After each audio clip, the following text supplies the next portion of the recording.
What's up guys, I'm Mr. SLIN, and today I'm going to show you how to play Risk from third place. Oftentimes this will happen to you, you're in a 4-player game or even a 6-player game, and the number of players will just start getting knocked out until you're down to the top 3. And this is a very common situation to happen in Risk, so what I'm going to do is explain to you what to do when you're in third place. Hopefully this will be a very instructional video for you that can help you just get better at the game.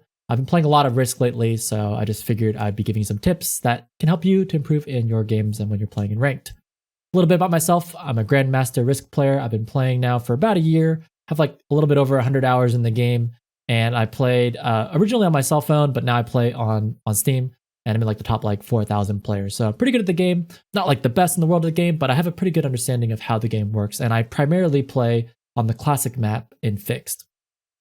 Let's talk about the format of this video. I'm going to start by explaining to you how to get down to 3 players, and then what happens when you're in third place, and some of the dynamics of the map and what happens when you're in third place. And then I'm going to tell you exactly what to do. And then I have some screenshots from actual games that I've played, and I'll show you what to do in those situations. So hopefully you'll know what to do in your games. All right, let's get into it.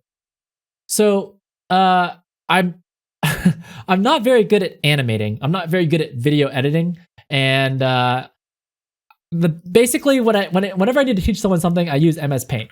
So those of you guys who've been watching my content for a long time know that I love MS Paint. Just get ready for the MS Paint. Just get you ready for it. Okay, so how does the game work? So first of all, whether you have 4, 5, or 6 players in your game, the number one priority, no matter what place you're in, is getting down to a 3-player game. The reason why is because when you have lots of players in the game, like there's lots of dynamics going on. People just stabbing each other in the back all the time, and it's really, really complicated. And since you can't control people and you can't control who they're going to attack, the best thing you can do is attack the weakest player on the board and get them off the board. That's just the best thing you can do. So if I play a 6-player game, I'm looking at who's in 6th place, I just try and kill them. 5th place, kill them. 4th place, kill them. And now you're down to a 3-player game. And when you're in a 3-player game, you can be either 1st, 2nd, or 3rd place. And I plan on making videos for all 3 of those situations. But I'm going to talk about 3rd place because it's the worst of the 3. The reason why it's the worst is because you are the most powerless to helping yourself out of the situation. In 1st place and 2nd place, you actually have some control over what happens next in the game, but in 3rd place, you have the least control because you have the smallest army and you have the least say as to what can happen next. I want to show that to you in my MS Paint drawing. So here I have a scenario that is very common. Let's say the 1st place player has 100 troops, the 2nd place player has 80 troops, and the 3rd place player, you, have 50 troops. It's important to recognize in this situation that anybody could basically decide to kill you at any point in time, right? So basically, if the 100 troop player wanted to kill you, they could just send their army onto you, kill you, and that would be it. Of course, they wouldn't want to do that because if they lost 50 units by killing you, they would be down to 50, and 50 is of course smaller than 80, so they would not do this. But the important part is they could do this. Right? And similarly, the 2nd place player could kill you if they wanted to, meaning they could kill you and there's nothing you can do about the situation. Of course, 80 minus 50 would be 30, and 30 definitely loses to 100. So of course, the 2nd player wouldn't want to do this either. But it's important to know that they could. So at any point in time, they could kill you and your game is over. And knowing that helps you take more calculated risks because you know that they could have killed you a long time ago, but they still haven't. Therefore, they have some desire to play for 1st place. Does that make sense? Right? Like at any point in time, either one of those players could kill you and instantly take 2nd place, but they're choosing not to because there's a chance they could get 1st place and they want to play for 1st place. Similarly, the same situation applies to you as a 3rd place player because you could also suicide onto the 80. Of course, why would you do that? Because you would instantly take 3rd place, right? They would still have 30 units left over and they would be in 2nd place and you'd have 0. And of course, you could suicide on the 100, but you wouldn't do that because you would still take 3rd place. And that's key to this dynamic here. You need to understand that no one wants to kill you because they'll get 2nd, and you don't want to suicide on anybody else because you'll get 3rd. So there's no incentive for you in this exact situation to suicide on anybody. Follow what I'm saying? All right. Now that you understand this, how do you get yourself out of third place?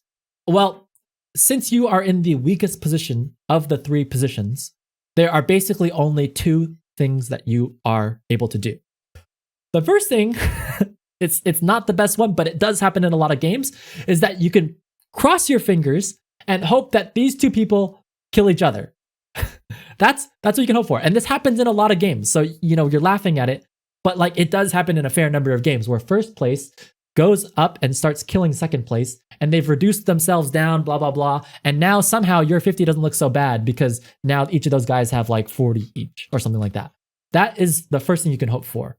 And what you're going to want to do in the game is nudge these people into a situation where they would want to attack each other, and therefore bring you out of third place into second place or even first place. Just getting out of third place and into second place is a win. And I'll have a whole video on what to do when you're in second place. But second place has a lot more options than third place. Third place, again, is the worst because you only have two options. The first of which is not even under your control fully because you're just hoping that these two people will attack each other. Okay? All right. So now let's say these two people are not attacking each other, which is, again, very, very common scenario, right? Like that's what happens in a lot of stalemates. These two people don't attack each other, and now you're in third place. Oof. Big oof, because now that basically means the longer the game goes, you will fall further and further behind as a third place player.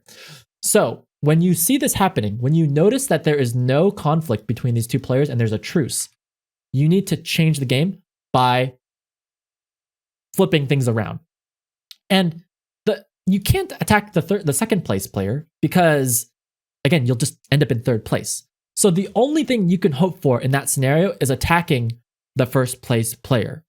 You want to attack them, and that way you can hope that the second place player will join in on the fun to try and get first place. And then you hope that the first place player attacks the second place player instead of you. Right? So I went through that, but again, like if the first place player attacked you, let's go back a couple steps. They could have always done that. It was always an option for them to attack you and take second place. But they chose not to because they want first. So you have to know that they probably will not want to attack you because that will give them second. Now, again, if you're not careful, you might push them a little bit too hard, right, on that blue move here. If you're a little bit too hard at poking them, they'll get pissed off and they'll just be like, fudge it. I don't even want first place anymore. I just want to kill third place. And now they just settle for second. That's what you don't want. So you want to poke first place enough to where you're kind of changing the board position, but without making without making the first place player so mad that they want to just kill you, which they could have always done at any point in time. So that's the ideal scenario. You poke first, second joins in on the fun, and then first goes, I need to keep second place from getting too far ahead. And so they ignore you and they go for second place. Those are your two options. That's literally it. All you can do is hope for these two guys to attack each other, or you poke first place and then try and get them to attack each other. And hopefully you end up in second place. All right, that is the theory in this game. Let me show you some real games that you could be in that end up in this situation. All right, I've got a couple slides laid out here. Is this gonna work? Yeah. All right. So this is a real game that I played. I'm on white, but that doesn't really matter. Who's in third place? This would be, well, see, the red player is dead, so the third place player would be black. And what do you know? This is a very common scenario where the Australia player is turtling up. And you'll see this in a lot of games, that the third place player is the Australia player, because Australia is a great +2 unit per turn type of continent, but it doesn't give you a lot of options because you can almost never finish Asia. So while pink is able to take 2 continents and white is on the verge of taking 2 continents, or at least has a lot of territories for unit bonus, black's got like nothing, right? Like they're just stuck in this little corner. And so the way that I know that they're in third place is because sure, they have the least number of units, but they also have the worst territories held, the worst continent bonus. And so even if the game goes long, let's say 10 turns later, 20 turns, 40 turns later, black's position will not have improved because they have the worst production of the 3. Got that? So when you're considering who's in third place, look at the production as well. because black could stall out the game if their production was good, but their production is not good, so that's not desirable. All right, so now what should black do in this situation? Well, since it seems like pink and white are not trying to kill each other, I mean, you haven't seen the first few turns. Ideally, let's go to option 1. Like, will first and second place get into a conflict with each other and then attack each other? Well, it could happen because the 18 is poking Europe and the 68 is threatening North Africa. So I guess theoretically, maybe first and second could attack each other. But if it keep going on and like they're just trading cards and like, nothing's really progressing, well, now you're realizing, okay, there's not enough conflict in that relationship for them to actually kill each other and for me to get out of third into second. So then you need to make something happen. So if I was black in the situation, what I would do is I would combine all of my units into a big army and I would get away from Australia, maybe go to like Ural over here. And then I would attack the weakest choke point possible. In this case, it's an 18 because the 32 is more expensive. You want to go for the cheapest choke point possible. If you go into the 68, you're just going to die, right? So go for the 18, break this continent bonus, and then you have two choices. You could even go deeper into North America or go even deeper into South America. Now, imagine if you took your 90 units and you parked it on Argentina, right next to that 68. That's crazy, right? Bonkers. Because you would take, you have a 70 and it costs you 20, 30 units to even get over there. So now you're down to like 40. So you've got a 40 next to a 70. So you're like, wait a second, why would I put my 40 next to their 70? They can just kill me. But remember, that's the first thing I taught you. They could have always killed you. That 68 could have just as easily gone through North Africa and just killed all your black stuff, and then you would be dead. And they would get second place. So you by sitting in Argentina, they could already kill you anyways, So don't be afraid of that. But the one thing you are afraid of is that you don't want to piss them off too much to where they're like, I am going to kill you. So you want to poke them just enough to change the board positions, but without, them deciding, okay, I'm going to kill you. So what I would do in the situation specifically, I would group up all my army, I would go into North America, and then I would probably stop at Western United States. Or Eastern United States, Eastern United States. Even though the 68 could kill me, I don't want them to kill me. And since the 68 can't go backwards into North America, they're most likely going to go to the right through White's territories. And they'll probably be scared that they're unlocking the 128 to kill them. So it's highly unlikely that Pink will come back and retaliate against you. Now, if you get into North America and then Pink decides to reinforce into Central America and then decides to start attacking you, then you just start poking White stuff. But you're just trying to poke everybody and try and shuffle the board positions so that you will not end up in this third place position. All right, let's go to the next example. Number 2. All right. Here's another scenario for you. You've got red, pink, and white. And who is in third place? Take a second. Look at the board. Yeah, so it's interesting. You would think that maybe the red player is in third place because they have the least number of units. But remember what I told you about the game potentially going long. So 10, 20, 30 turns from now, actually red would not be in third place because they have really, really good production, right? You get 5 units from Europe, you get 3 units from Africa, and you have 26 territories. So they're going to get a lot of production. They'll be able to close that gap and get up to 60 units, no problem. So red is not in third place. Actually, the longer the game goes, it's most likely that white is in third place because pink can take that 20 and clean out North America, and now they're on equal footing with red. So if I were to pick an ordering, I would say at this exact point in time, maybe red is in first place, maybe pink is in second place, and maybe white is in third place. All right.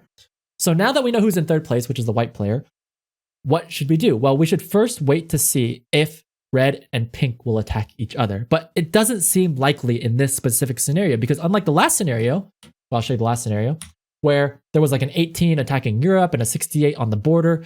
This one, there's like a bunch of ones next to each other, so they're not going to attack each other. And then the 20 doesn't seem like they're going to poke Iceland. They're just going to clean this stuff up and then sit their 20 on Kamchatka or Alaska, which is a big problem for you.